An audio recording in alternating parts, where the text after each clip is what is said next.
Opa, e aí? Rebi aqui, para mais uma história. E hoje, eu preciso te contar algo que talvez mude completamente a forma como você enxerga o mundo ao seu redor. Algo que existe, mas nunca deveria ser descoberto. Algo chamado Fundação SCP. Pouca gente sabe, mas a Fundação SCP é uma das organizações mais misteriosas e influentes que já existiram. Ela não é governamental, não responde a nenhum país, e o nome dela raramente aparece em qualquer registro público. Mas eu posso te garantir uma coisa. Ela está por trás de praticamente todas as histórias paranormais que você já ouviu, e de muitas outras que nunca chegaram à superfície. O lema deles é simples: assegurar, conter, proteger. Mas por trás dessas três palavras existe uma realidade sombria. Assegurar significa capturar qualquer entidade, objeto ou fenômeno que ameace a normalidade do mundo. Conter significa prender, estudar e impedir que aquilo saia do controle. E proteger é garantir que a humanidade continue acreditando que o mundo é normal. Mesmo que ele não seja. Eu sei disso porque já estive lá. Já caminhei por corredores sem janelas, iluminados apenas por luzes brancas e frias, com placas metálicas indicando números como SCP-173 ou SCP-096. Cada porta, cada cela, escondia algo que desafiava completamente a lógica. E o mais assustador é que aquilo tudo parecia rotineiro. Os agentes passavam, os pesquisadores anotavam, e os seguranças mantinham um olhar fixo, tentando parecer calmos. Mas ninguém ali estava realmente calmo. A história da Fundação começou de forma curiosa. Lá em 2007, alguém conhecido como Moto42 publicou na internet um relato sobre uma estranha escultura chamada SCP-173. Era uma estátua humanoide feita de concreto e vergalhões. O problema é que ela se movia. Mas apenas quando ninguém estava olhando. Bastava piscar, desviar o olhar por um segundo, e ela se aproximava, rápido, silenciosa, quebrando o pescoço de quem estivesse por perto. Esse foi o primeiro registro oficial da Fundação. O primeiro SCP. E a partir daí, outros começaram a surgir. Com o tempo, o que parecia apenas uma história isolada se transformou em algo muito maior. Centenas de novos relatos foram sendo escritos, todos no mesmo formato, documentos confidenciais, frios e científicos, descrevendo criaturas, objetos e lugares impossíveis. E foi assim que nasceu o SCP-Wiki, um enorme arquivo colaborativo, onde agentes, pesquisadores e curiosos se juntaram para expandir o universo da Fundação. Mas para quem está dentro, isso nunca foi apenas ficção. A hierarquia lá dentro é algo que poucos conseguem entender completamente. No topo, há um grupo de 13 pessoas conhecidas apenas como o Conselho 5. Eles são quem realmente controlam a Fundação.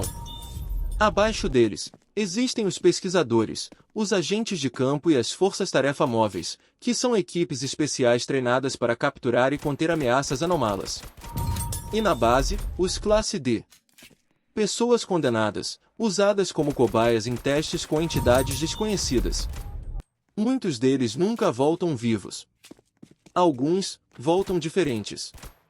As anomalias, ou SCPs, são classificadas em 3 categorias principais. Safe, quando são facilmente contidas. Euclid, quando seu comportamento é imprevisível. E Keter, quando são extremamente perigosas e quase impossíveis de manter presas. Eu já vi de perto criaturas de todas essas classes, e acredite, a diferença entre elas é só uma questão de tempo. Um SCP Safe pode virar uma catástrofe em segundos. Entre os casos mais marcantes que conheci, o SCP-096 é um dos piores. Chamado de um envergonhado, ele é um humanoide pálido e alto, que entra em fúria sempre que alguém vê o seu rosto, até mesmo em foto ou vídeo. Ele vai atrás da pessoa, não importa onde ela esteja, até matá-la. Depois, volta a chorar, como se lamentasse o que fez. Outro é o SCP-049, um homem vestido como um médico medieval. Ele acredita que o mundo está infectado e tenta curar as pessoas. Mas a cura dele é a morte.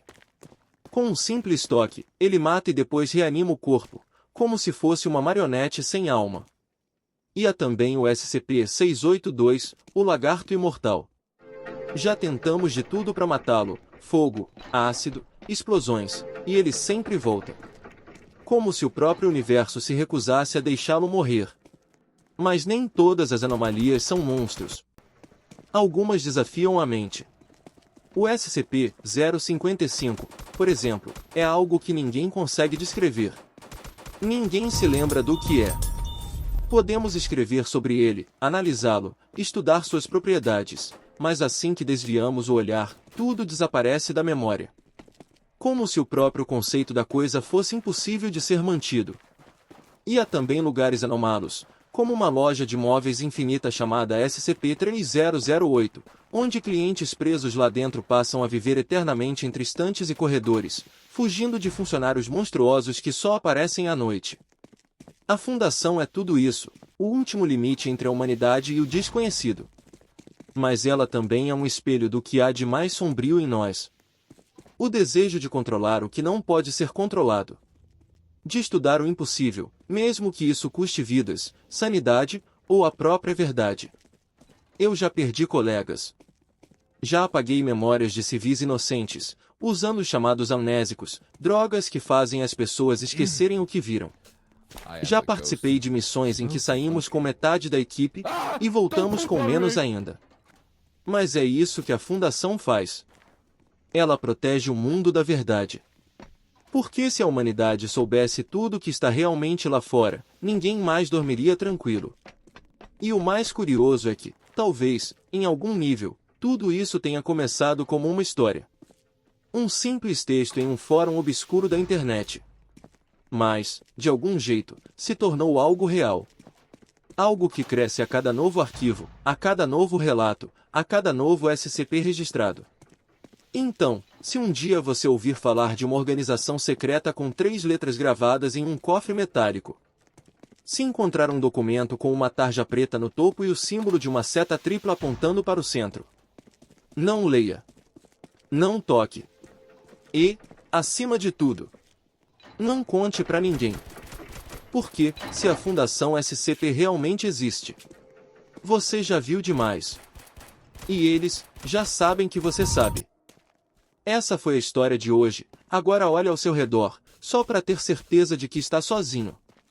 Não esqueça de trancar a porta antes de dormir. Eu sou o Rebi, e lembre-se, às vezes, o que você não vê é o que mais deve temer. Até a próxima.